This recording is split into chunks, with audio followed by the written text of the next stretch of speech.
ரிஷி அபியிடம் கவிதா பற்றி சொல்லி அபி ஏதும் கண்டுகொள்ளவில்லை. அந்த விஷயம் அவன் நெஞ்சை கிழித்தது. நான் ஏன் இனியை நம்பவில்லை? ஆனால் இப்போது அவளை நம்பத் துடிக்கிறேன். அவள் பக்கம் இருக்கும் வாதத்தை கேட்க விரும்புகிறேன். என்னுடைய பழைய வாழ்க்கைக்கு திரும்ப விரும்புகிறேன். அவர்கள் பிரிந்துவிட்டால் எப்படியாவது கவிதாவை சமாதானம் செய்து கவிதா கையை பிடித்து கொண்டு வெளிநாட்டுக்கு எங்காவது சென்று விடுவேன் என்று யோசித்தான். அபி கவிதாவை முழுவதும் நம்புகிறான். அவனிடம் மேலும் மேலும் பேசி அவன் மனத்தை கலைக்க முடியாது. அதனால் கவிதாவிடம் பேச வேண்டுமென்று முடிவெடுத்து கொண்டான். கவிதா அன்று காலை ஆபீஸ் வந்ததும், இனி நீ ஒரு முக்கிய நபரை இன்டர்வியூ செய்யணும். அவர் பேர் சந்தோஷ். ஹோட்டல் பிஸ்னஸ் செய்து வருகிறார். அவர் அடிக்கடி ஆன்டிக் பொருட்கள் எல்லாம் காட்சிக்கு வைப்பார். மாலை அதனை ஏலத்துக்கு விட்டு அதில் வரும் பணத்தை அவருடைய தங்கையின் பெயரில் தொண்டு நிறுவனம் ஒன்று வைத்திருக்கிறார். அதற்கு சேர்ப்பித்து விடுவார். இங்கு சென்னையில் அவரும் அவரின் நல்ல மனதும் ரொம்ப பிரசித்தம். இன்னைக்கு அவரிடம் அப்பாயின்மெண்ட் வாங்கி இருக்கேன். கவிதா: சரி சார், நான் பார்த்துட்டு உங்களுக்கு ரிப்போர்ட் செய்கிறேன். கவிதா குறித்த நேரத்தில் சந்தோஷிடம் சென்றாள். தன்னை அறிமுகம் செய்து கொண்டு பேசினாள். சந்தோஷ் ஏனோ அவளை ரொம்பவும் கவர்ந்தான். அவன் முகம், சிரிப்பு எல்லாமே தன்னுடையதை போல இருப்பதாக நினைத்தாள். சந்தோஷ் நேரடியாக விஷயத்துக்கு வந்தான். கவிதா தானே நீங்க? அபிமன்யு மனைவி சரியா? கவிதா: ஆமாம் சார். சந்தோஷ்: உங்களை இங்கே ரிஷி எதுக்கு அனுப்பியிருக்கான்னு தெரியுமா? கவிதா விழித்தாள். அவள் என்னவோ பேட்டி எடுக்கத்தான் வந்தாள். ஆனால் சந்தோஷ் சொல்வது விசித்திரமாக இருந்தது. சந்தோஷ்: அனிதா என்னோட சிஸ்டர். என்னோட உலகில் இருந்த ஒரே உறவு. ஆனால் அபிமன்யு என்கிற சுயநலவாதியை நம்பி அவனோடு சென்று தன்னுடைய உயிரை துறந்த ஏமாளி. நிமிட நேரத்தில் என்னுடைய ஒரே உறவை இழந்து அனாதையாக இப்போ நிற்கிறேன். கவிதா: சார், நீங்க நினைக்கிற மாதிரி ஏதும் நடந்திருக்காது. சந்தோஷ் எழுந்து நடந்தான். உங்க டைம் முடிஞ்சு போச்சு, நீங்க கிளம்பலாம். கவிதா: என்னங்கடா என்னை சுத்தி எல்லோரும் பைத்தியக்காரங்களா இருக்கீங்க? யாரும் சொல்ல வருவதை கேட்டுக்கொள்ள மாட்டீங்களா என்று நினைத்து கொண்டு கிளம்பினாள். ரிஷியிடம் வந்து, நீ எதுக்கு என்னை அவர்கிட்ட அனுப்புனேன்னு நல்லா தெரியுது. ஆனா எனக்கு தெரிஞ்ச வரைக்கும் அபி எந்த தப்பும் பண்ணி இருக்க மாட்டார். அவரை நான் மனப்பூர்வமா நம்புறேன் என்று சொல்லி கிளம்பினாள். ரிஷியின் திட்டம் பலிக்கவில்லை. ரிஷி தனக்குள், என் இனிக்கு என் மேல் காதல் குறையாது என்று சொல்லி கொண்டான். நான் இன்னும் போராடி அவளை என் வசமாக்கிக் கொள்வேன். கவிதாவோ சந்தோஷ் பற்றி அபியிடம் ஏதும் கேட்டுக்கொள்ளவில்லை. பெரியவரின் பிறந்தநாள் விழாவிற்காக ஒரு நாள் முன்னரே கவிதா அபி இருவரும் பெரிய வீட்டிற்கு வந்துவிட ஆனந்த் மகிழ்ச்சி பொங்க அவர்களை வரவேற்றார். ஆனந்த்: கண்ணம்மா, எங்கே நீ வரமாட்டியோன்னு பயந்துட்டே இருந்தேன்டா. வா வா. அபி: நானும் இருக்கேன். மருமகள் வந்ததிலிருந்து மகனை மறந்தாச்சு. ஆனந்த்: அட போடா, உன்னோட வீட்டுக்கு வருவதற்கு அழைப்பு வேற வேணுமா? அவ ஆட்டு வித்து ஆடுகிற பொம்மை. உனக்கு ஏன் இவ்வளவு தலைப்பாரம்? ஒழுங்கா என்னோட மருமக சொல்றத கேட்டு இருந்துக்கோ என்று கவிதாவை கைப்பிடித்து இழுத்து சென்றார். நேராக பூஜை அறையில் அவளை அழைத்து சென்று, பாட்டு பாடுடா. கவிதா அங்கு அமர்ந்து, அசைந்தாடும் மயிலொன்று கண்டால் நம் அழகன் வந்தானென்று சொல்வது போல் தோன்றும் என்று ஆரம்பித்தாள். வீட்டில் இருந்தவர்கள் அனைவரும் பாடல் சத்தம் கேட்டு வந்தனர். ரிஷியும் கோகுலும் வந்தான். பின்னாலே வந்த அபி அவள் அருகில் சேரில் அமர்ந்து அவள் பாடலை கேட்டு ரசித்தான். அவள் அபிநயம் பாடலுக்கேற்றது போல அசையும் அவள் இதழ், பாடல் நடுவில் ஒரு சில இடங்களில் விரியும் கண்கள், அதில் மின்னும் ஒளி. பார்த்து கொண்டிருந்தவன் ஆனந்தை பார்த்ததும் அவரை வம்பிழுக்க எண்ணி அவரிடம் சென்று, அபி, அது என்னோட பொண்டாட்டி, அம்மா இல்லை. ஆனந்த்: ஏண்டா இப்படி சொல்ற? அபி, நீ என்னோட பொண்டாட்டியை ரொம்ப ரசிக்கிற மாதிரி இருக்கு. ஆனந்த், ஆமாம், அவளை பார்த்தா உங்க அம்மா ஞாபகம் வருது. நீ அம்மாவை பார்த்ததில்லைன்னு ரொம்ப கவலைப்பட்டிருக்கேன். ஆனா அவளை போலவே உனக்கு மனைவி அமைஞ்சதும் அவளே மறுபிறவி எடுத்து வந்த மாதிரி இருக்கு. அபி, உனக்கென்ன அம்மா மேல அவ்வளோ பாசமா? ஆனந்த், நான் அவளுக்கு அடிமைடா. அபி, அப்ப கவிதா கேட்டா என்ன வேணும்னாலும் செய்வியா? ஆனந்த், ஆமா, அபி பொண்டாட்டி கவிதா என்ன கேட்டாலும் செய்வேன். பாடல் முடிந்ததும் இந்திரா கைத்தட்டினாள். கோகுல் தலையில் அடித்து கொண்டு சென்றான். ரிஷி கூனி குறுகி நின்றான். தன்னுடைய மனைவியாக இருக்க வேண்டியவள் தன்னுடைய அறிவு கெட்ட தனத்தால் அவளை விட்டு விலகி இன்று அவளை தூரத்திலிருந்து பார்த்து தவிக்க வேண்டிய நிலை ஏற்பட்டது. அங்கிருந்து அனைவரும் கலைந்து சென்றனர். ஆனந்த், கண்ணம்மா, அப்பா கிட்டே வா என்று அழைத்ததும் கவிதா அவரிடம் நெருங்கியவளை அபி தன்னிடம் இழுத்து மடியில் அமர்த்தி அவள் சுதாரிக்கும் முன் அவள் உதட்டில் முத்தமிட்டான். கவிதா வெட்கம் தாழாமல் அபியின் பிடியிலிருந்து உதறிக்கொண்டு அவள் அறை நோக்கி ஓடினாள். ஆனந்த், உன்னோட பொண்டாட்டியை நான் என்ன பண்ண போறேன்? பொசசிவ் மகனே. கவிதா சென்று விட்டாள் என்று உறுதியானதும் அபி, என்ன இந்த வீட்டில் வச்சே போட்டு தள்ள போறானா? என்னை மட்டுமா, இல்லை எங்க 2 பேரையுமா? இப்போ தலையில அடிச்சுக்கிட்டு போறான். ஆனந்த், நான் அப்படி விட்டுடுவேனா? அவன் தப்பு பண்றான்னு நல்லா தெரியுது. ஆனால் அவனும் என்னுடைய இரத்தம்தானே. திருந்த வாய்ப்பு கொடுத்துக்கிட்டே இருக்கேன். அபி, அதனால் என்ன, கொஞ்ச நாள் தானே. ஆனந்த், அவன் திருந்துற மாதிரி உனக்கு தெரியுதா? அபி, அப்படியொன்னும் இல்லை.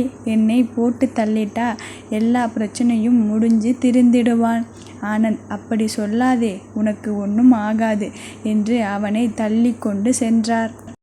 இரவு ஆனந்த் அபியை அழைத்து பேசி கொண்டிருந்து விட்டு அபி அவனறைக்கு சென்றதும் கவிதாவிடம் போய் கோபத்துடன், அப்பா கிட்ட என்ன சொன்னேன்? கவிதா, நான் ஏதும் சொல்லலையே. அபி, இல்லையே, சொன்னாரே. கவிதா, என்ன? அபி, எல்லாத்துக்கும் நான் தான் காரணம்னு சொன்னியாமே. கவி, என்ன காரணம்? எதுக்கு? அபி, அவள் அருகே வந்து என்னோட உழைப்பு பத்தலைன்னு சொன்னியாமே. அவர் என்னை கடினமா உழைக்க சொல்லியிருக்காரு. கவி, அப்படி எப்படி சொல்லுவார்? நீங்க கடின உழைப்பாளின்னு அவருக்கு தெரியாதா என்ன? அபி, அவரே நைட் கட்டிலில் கடினமா உழைக்க சொல்லியிருக்காரு. நீதான் இன்னும் எனக்கு பச்சை கொடி காட்ட மாட்டேங்கிற. கவி அதை கேட்டு நகர்ந்து சென்று முகத்தை மூடிக்கொண்டாள். அபி அவளை அணைத்து, இப்படி வெட்கப்பட்டா நான் எப்படி உழைக்கிறது என்று அவள் முகத்தை மறைத்திருக்கும் கைகளை விலக்கி அவள் முகத்தை தூக்கி உதட்டில் முத்தமிட்டான். அங்கிருந்த லைட் அணைத்து அவளை நெருங்கி உதட்டை ஆக்கிரமித்தான். மெல்ல இறங்கி கழுத்தில் முத்தமிட்டு மெல்ல அவனுடைய கைகள் உடைக்குள் நுழைய அவள் நடுங்க ஆரம்பித்தாள். வித்தியாசமாக சத்தம் அவளிடம் வர லைட் போட்டான். அபி அவள் நடுங்குவதை உணர்ந்து ஏதோ வெட்கத்தில் நடுங்கிறாள் என்று நினைத்து அவள் முகத்தை பார்த்தவன் அதிர்ந்தான். என்னாச்சுமா? கவி வியர்த்து வழிந்தாள். இன்னைக்கு சொல்ல வருவதை சொல்ல முடியாமல் வாய்க்குளறி பெரிதாக மூச்சு திணறினாள். வா அவளுடைய நிலையை கண்டு வேதனை அடைந்தான். அபிக்கு அவள் சொல்லுவது புரியவில்லை. சரி கூல் அவளை தன் மார்பில் சாய்த்து கொண்டான். கவி நடுங்கினாள். கண்ணீர் வழிந்து அபியின் மார்பு நனைந்தது. அபியின் மனம் கவியின் நிலை குறித்து யோசிக்க ஆரம்பித்தது. கொஞ்ச நேரத்தில் கவிதா நடுக்கத்தில், சாரி, நான் எனக்கு ஏனோ ஆனா படபடத்தால் முழுமையாக பேச முடியவில்லை. அபி, ரிலாக்ஸ், ஒன்றும் டென்ஷன் ஆகிக்காதே, கூல், நாம மெதுவா இதை ஆரம்பிக்கலாம். கவி, என்னால் முடியலை. ஏதேதோ ஞாபகம் வருது. நெஞ்சடைக்கிற மாதிரி இருக்கு. கண்ணை மூடினா ரொம்ப பயமா இருக்கு. எனக்கு தெரியாது இப்படி ஒரு பிரச்சனை எனக்கு இருக்கும்னு. நான் மன அழுத்தத்துக்கு ட்ரீட்மெண்ட் எடுத்துக்கிட்டேன். ஆனா இது எனக்கு. கவி கொஞ்சம் நேரம் அவன் மார்பில் அழுது விசும்பி, என்னை மன்னிச்சிடுங்க. யாரோ ஒருத்தனிடம் என்னோட பெண்மையை என்னை அறியாமல் கொடுத்துட்டேன். ஆனால் அதனால நிறைய கொடுமை வேதனையை அனுபவிச்சிட்டேன். ஆனா நம்ம 2 பேருக்குள்ளே இந்த விஷயம் கூட எனக்கு பிரச்சனையா இருக்கும்னு நான் நினைக்கலை. ஓவென்று பெருங்குரலெடுத்து அழ ஆரம்பித்தாள். அவள் மனம் குற்ற உணர்ச்சிக்கு ஆளானது. அபி, கம் ஆன் கவி, ப்ளீஸ் அழாதே, ஒண்ணுமில்லை, எல்லாம் சரியாகிடும். கவிதா மிகவும் படபடத்தாள். நான் தப்பு பண்ணிட்டேன். உங்களுக்கு ஏற்றவள் நான் இல்லை. என்னை பெரிய மனது வைத்து ஏத்துக்கிட்டீங்க. ஆனா உங்க நல்ல மனசுக்கு நான் உபயோகப்பட மாட்டேன். உங்களுக்கு இந்த சந்தோஷத்தை கூட கொடுக்க முடியலை. நான் தப்பு. உங்களுக்கு நான் தகுதியானவள் இல்லை. அலறினாள். அபி, கவி, பொறுமையா நான் சொல்வதை கேளு. எல்லாமே சரி பண்ணிக்கலாம். அமைதியா இரு. கவிதா, நான் போறேன். இனி நான் உங்களுக்கு பொய்யான நம்பிக்கையை கொடுக்க தயாரா இல்லை. என்னை மன்னிச்சிடுங்க என்று அவனிடமிருந்து விலகி ஓடினாள். அபி, எங்கே போறே? அவள் கைப்பிடித்து இழுத்தான். கவி, சொல்வதை கேளு. அமைதியா இரு. நாம இதை பத்தி பேசலாம். கவி அருகிலிருந்த சுவரில் முட்டி கொண்டாள். இல்லை, என்னை விடுங்க, விடுங்க, நான் போறேன். அபி அவள் தலையை கை வைத்து தடுத்தான். அபி கவியின் இடுப்பை இறுக்கி அணைத்து கொண்டு அவனுடைய போனை தேடி எடுத்து விவேக்குக்கு போன் செய்து அவசரமாக டாக்டரை அழைத்து வரும்படி சொன்னான்.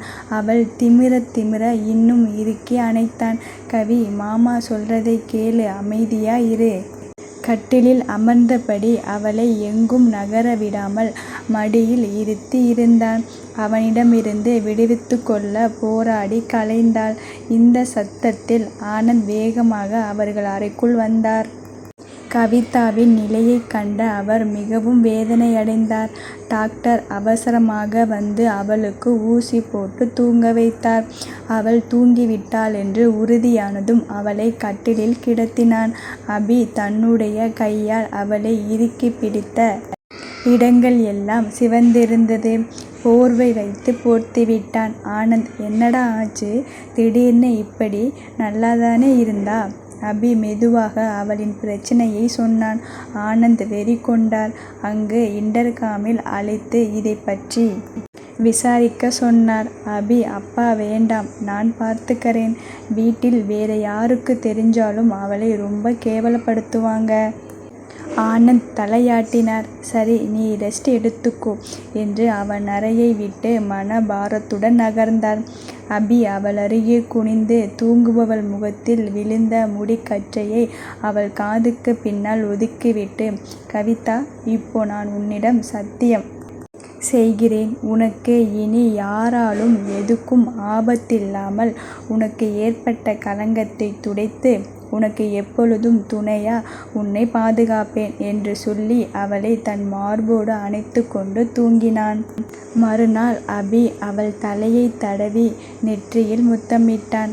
அபி அவள் காதருகே நெருங்கி, கவிதாம்மா, அபி எழுந்துக்கோங்க, காலையில் சாப்பிடலை, இப்போ மதியம் விருந்துக்கு நிறைய கெஸ்ட் வந்திருக்காங்க. எல்லோரும் உங்களை பார்க்கணும்னு காத்திருக்காங்க. என்னுடைய தேவதையை அலங்காரம் செய்து கொண்டு வந்தேனா எல்லோரும் கண் குளிர பார்த்துட்டு என்னை பார்த்து பொறாமை பட்டு இந்த நொண்டிக்கு இப்படி ஒரு பொண்ணான்னு வாயடைச்சு போவாங்க. கவிமா, எழுந்துக்கோ. கவி அவன் முகத்தை பாராமல், உங்களுக்கு என் மேல் வருத்தம் இல்லையா? அபி, அட அதிசயம், எழுப்பினவுடனே 3 மணி நேரத்தில் எழுந்துட்ட என்று அவளை அணைத்தான். கவி, அபிமாமா, எல்லாமே கனவுதானே. நான் பழையபடி கேலி செய்கிற கூட்டத்துக்கு நடுவே நான் இருக்கணும். அப்பா, நீங்கள் உங்கள் அன்பு எல்லாமே கனவுலதானே, நிஜம் வேறதானே. அபி அவள் காதில் மெலிதாக, உனக்கு நடந்த கெட்டவை எல்லாமே கனவு.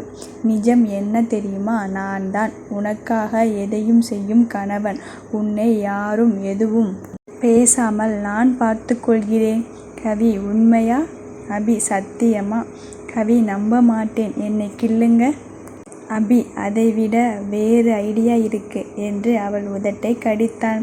கவிதா கண்களை அகல திறந்து அபியை தள்ளிவிட்டு நகர்ந்து கொண்டாள். பெரிய வீட்டில் விருந்தினர் கூட்டம் அலைமோதியது. பெரியவரிடம் ஆசீர்வாதம் வாங்க வரிசையில் வந்தனர். அவர் மனமோ இன்னும் கவிதாவை சுற்றி கொண்டிருந்தது. ஆனந்த் நொடிக்கொருமுறை அபி அறையை பார்த்தார். அவருடைய காத்திருப்பு வீண் போகவில்லை. கவிதா அபியை தள்ளி கொண்டு வெளியே வந்தாள். ஆனந்த் முகத்தில் புன்னகை அரும்பியது. சிலர் அவரை கவனித்து, சின்ன பையனை பார்த்ததும்தான் அவருக்கு முகத்தில் சிரிப்பே வருது என்று பேசிக்கொண்டனர். கோகுல் ஆத்திரம் கொண்டான். கவிதா அழகாக அலங்காரம் செய்து கொண்டு அபியின் அழகுக்கேற்ற பெண் இவள்தான் என்று பலரும் அதிசயிக்கும் வண்ணம் வந்து நின்றாள். பெரியவர் அவளை அழைத்து பாட்டு பாடு என்றதும் அவருடைய காலருகே அமர்ந்து அலைபாயுதே கண்ணா என்று ஆரம்பிக்க அங்கு குழுமியிருந்த அனைவரும் சேர்ந்து பாட அந்த இடமே மகிழ்ச்சியில் நிறைந்தது. பலர் அபியிடம் அருமையான பொண்ணு என்று கவிதாவை புகழ்ந்தனர்.